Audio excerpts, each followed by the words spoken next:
Donc pour résoudre, pardon, pour factoriser un polynôme donc du second degré, on doit d'abord calculer delta.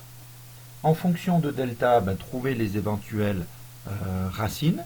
Et à partir de ces racines, je suis capable ou non de factoriser ce polynôme. Donc pour le premier cas, pour f de x égale 3x carré, pardon, 3x carré plus 11x moins 4, première chose à faire, on a dit, c'est calculer delta. Donc pour calculer delta, toujours pareil, B2 moins 4AC. Donc ici, ça me donne 11 au carré, moins 4 fois 3 fois moins 4. D'accord? Donc si je fais le calcul, ce delta, donc il vaut 169.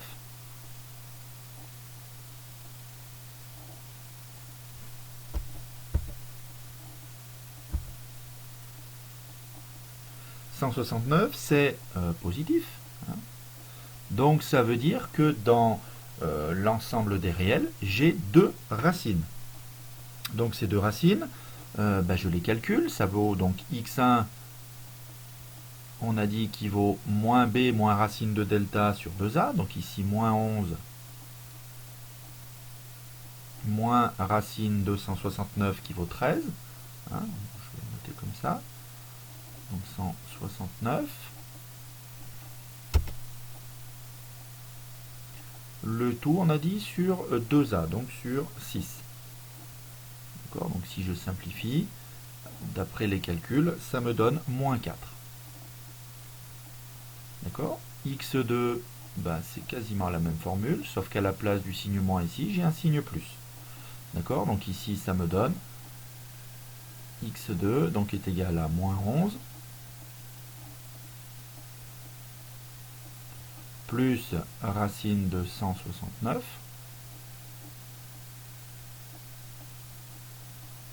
d'accord, le tout, pareil, sur 6.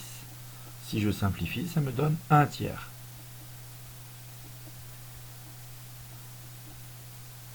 D'accord? Donc j'ai trouvé les deux racines dans R. Il me reste donc à écrire la forme factorisée. Hein, donc la forme factorisée, je dois d'abord bien penser à ne pas oublier le A. Hein. Donc ici la forme factorisée, ça veut dire que f de x, je peux l'écrire sous la forme 3 facteur de x moins x1, donc moins 4, ça me donne plus 4. D'accord. Facteur de x moins 2, donc ici de x moins 1 tiers. D'accord. Donc voilà la première forme factorisée de ce polynôme. On fait la même chose pour g de x. Hein, donc g de x, on calcule bien évidemment delta. Donc le delta, toujours pareil, hein, B2 moins 4AC. Donc là, je vais un petit peu vite, hein, je ne détaille pas les calculs. Si je trouve, si je calcule, ça me donne 0. Donc si c'est nul, ça veut dire que j'ai une racine double, hein, qu'on appelle x0, et que je calcule. Donc la valeur de x0, c'est moins b sur 2a. Donc ici, le b, c'est moins 4 tiers. Donc ici, ça me donne 4 tiers. Hein. Le tout sur 2a, donc sur 16. Donc si je simplifie tout ça, hein, ça me donne en fait 1/12e. D'accord. Donc la forme factorisée ici de g de x, et g de x, c'est toujours pareil, la forme factorisée. Hein. J'oublie pas de factoriser d'abord par a. Donc le a ici vaut 8, donc ça me vaut 8.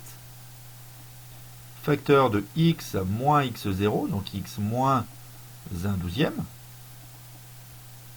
D'accord. Mais vu que la racine elle est double, j'oublie pas de mettre un carré. Donc voilà la forme factorisée de ce polynôme g de x.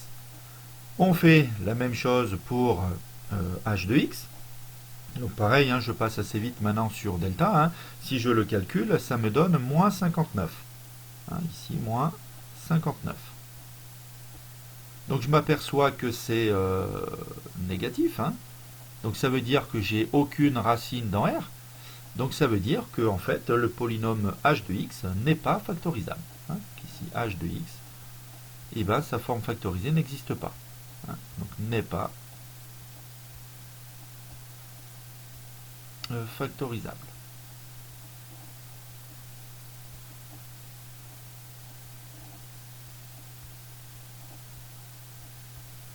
Donc les erreurs classiques ici, c'est d'oublier la valeur de a, hein, ici, dans la forme factorisée. On pense bien calculer delta et à trouver les racines, mais attention, ici, à bien penser à ne pas oublier la valeur ici de a. Hein, ici. Si je l'oublie, ben forcément, il y a un problème au niveau du développement quand on va vérifier.